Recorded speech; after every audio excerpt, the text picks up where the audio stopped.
Hello, I am Max from Test Drive Blogs, and today, let's have a look at this 1999 Mitsubishi 3000 GT. And today I'm at Automotive Wholesale Center in St. Charles, Missouri. You can check out all their information in the description below. This 3000 GT is finished off in a dark green exterior.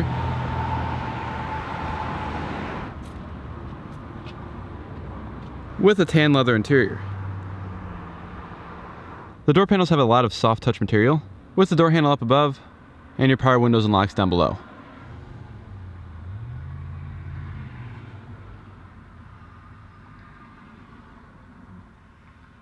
As you can tell, this car only has 63,000 original miles on it. And so let's take the key. Just have a fob.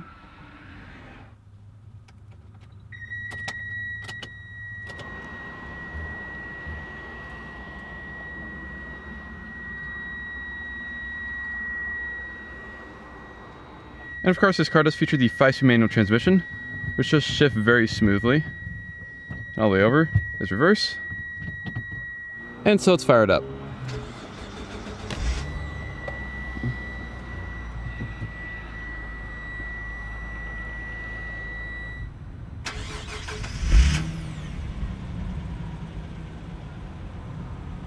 And so let's shut the door and check out the rest of the interior. On the left side of the steering wheel here, you do have a vent down below, headlights, fog lights, gauge dimmer, as well as your mirror controls. Gauges are very simple to read, nicely laid out. Tachometer, fuel gauge, and a speedometer. 4-spoke steering wheel with a Mitsubishi badge in the middle and an airbag back behind. And your cruise control and wipers off to the right. On the right side of the steering wheel here, you have your rear windshield wiper control, as well as your rear defrost. In the center, you have 3 auxiliary gauges, your temperature, oil pressure, as well as voltage. Down below that, you have a couple of vents, your flashers, climate control down below that, and an aftermarket radio below that. And your cruise control on and off switch is right there. As I showed, it does have a 5-speed manual transmission, e-brake off to the left, ashtray and lighter, and some change storage. Cup holders, manually dimming rearview mirror, and you have a few lights up above in the center. And so we'll shut it off, put in the gear, and we'll check out the outside.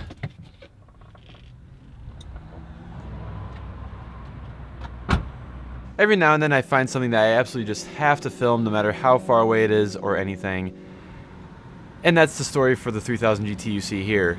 The 3000 GT is one of my favorite Japanese cars that come out of the 90s, and after filming this one, it's even higher on my list. With only a little over 60,000 miles, this thing is in fantastic shape, with all of its factory pieces in place, really except for the radio. This one's especially special because it's the 1999 model year, which was the final year of the 3000 GT, as well as it was a 1-year facelifted version, where it featured a slightly different front end and rear end compared to the earlier ones. One thing I have to say I was really impressed about with the 3000 GT was the build quality, both on the interior as well as exterior. Pretty much everything was soft touch in the interior, which was fantastic, and everything seemed to fit really well on the outside. It was extremely smooth sitting at idle, and it wasn't extremely loud. Of course, this wasn't the VR4 all-wheel drive, turbo, all that special stuff edition, but I feel like a base model with most of the options like this one would be still fun to drive. The styling on this car is pretty unique all the way around. On the sides, you have these little vents that don't really do anything, I don't think. You have the giant spoiler on the back, which was factory for the base model even, as well as these unique 6-spoke alloy wheels. I have to say the lights are pretty much the neatest aspect of the outside of this car, at least to me, with the very uniquely styled headlights, as well as fog lights down below.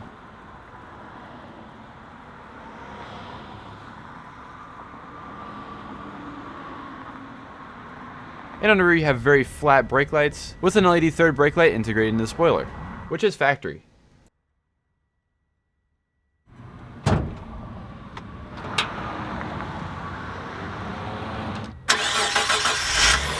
All 3000 GTs and Stealths came with a 3-liter V6, although with slightly different versions for each different car. In the base models of both the 3000 GT as well as the Stealth, especially in the later 3000 GTs, you got a single overhead cam 12-valve version of the V6, which made around 161 horsepower, and then the 3000 GT SL and the Dodge Stealth ES had the dual overhead cam version. And then of course the VR4 as well as the Stealth RT came with the twin turbo version, which made well over 300 horsepower from the factory. For $19.99 you could get the base model 3000 GT with either a 4-speed automatic or a 5-speed manual transmission like this one has, and if you opted for the VR4 you would get a 6-speed manual transmission.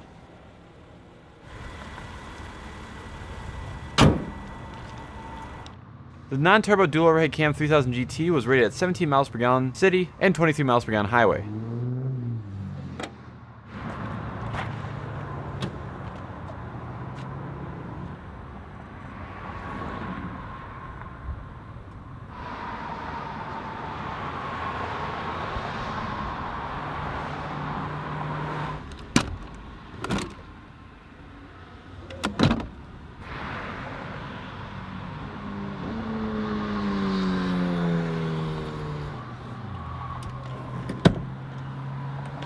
The back seats of the 3000 GT are somewhat cramped, as you would expect from a two-door sports coupe, but space isn't all too horrible, as well as you can flip the rear seats down if you need more space in the hatch.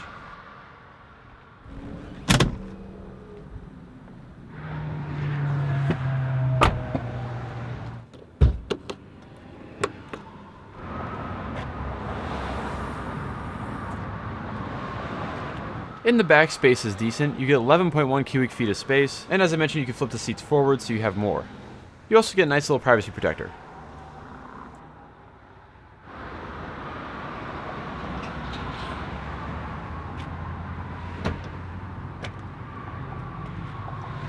So thank you all for watching this video of the 1999 Mitsubishi 3000 GT. Be sure to check out Automotive Wholesale Center in the description below. And I'm out of here. See ya.